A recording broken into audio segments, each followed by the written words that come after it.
નમસ્કાર મિત્રો આપની સાથે હું છું પિનલગીરી ગોસ્વામી।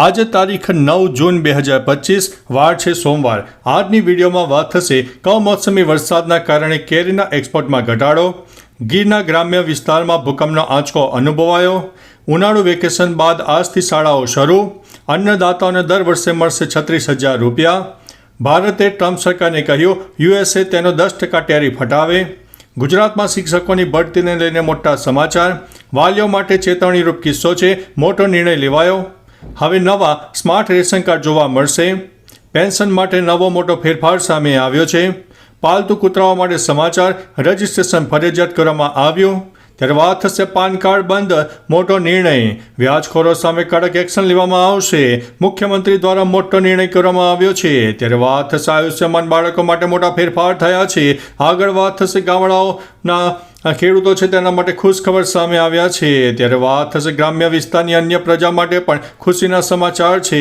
ત્યારે વાત થશે આરટીઈ ફોર્મ માટે મોટા સમાચાર સામે આવ્યા છે, આગળ વાત થશે 1લી તારીખથી મોટા ફેરફારો થઈ ચૂક્યા છે। હવે મિત્રો સમાચારો વિસ્તારથી।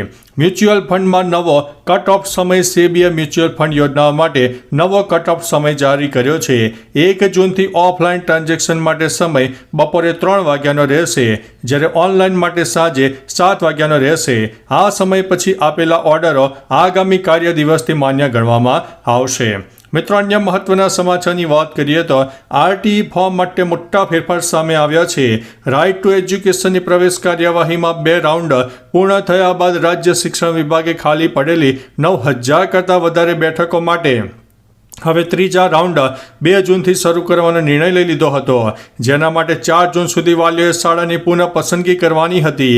જે વિદ્યાર્થીઓ પ્રથમ 2 રાઉન્ડની પ્રવેશ કાર્યવાહીમાં પ્રવેશ ફાળવવામાં આવ્યો નથી તેઓ જ ત્રીજા રાઉન્ડમાં ભાગ લઈ શકશે તેવું જણાવવામાં આવ્યું હતું। તેમજ વાલીઓ દ્વારા પુનઃ પસંદગી કરવામાં નહીં આવે તો તેમની અગાઉની પસંદગીના માન્ય રાખીને ત્રીજા રાઉન્ડની પ્રવેશ ફાળવણી કરવામાં આવશે। એટલે મિત્રો તમે પણ આરટીઈનો લાભ લીધો છે કે નહીં કમેન્ટમાં જરૂરથી જણાવજો।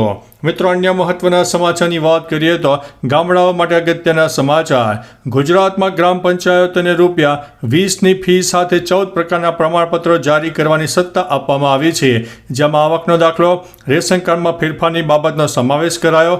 સરકારની આ પહેલથી ગ્રામીણ વિસ્તારોના નાગરિકોને પ્રમાણપત્રો, દસ્તાવેજો વગેરે જેવી રોજિંદી સેવાઓ માટે તાલુકા કે જિલ્લા કચેરીઓમાં જવાની જરૂર નહીં પડે અને સાથે તેમનો સમય અને મુસાફરી ભાડું પણ બચશે। આ પહેલ હેઠળ 248 તાલુકાની 14,112 ગ્રામ્ય પંચાયતોને આવરી લેવામાં આવી છે।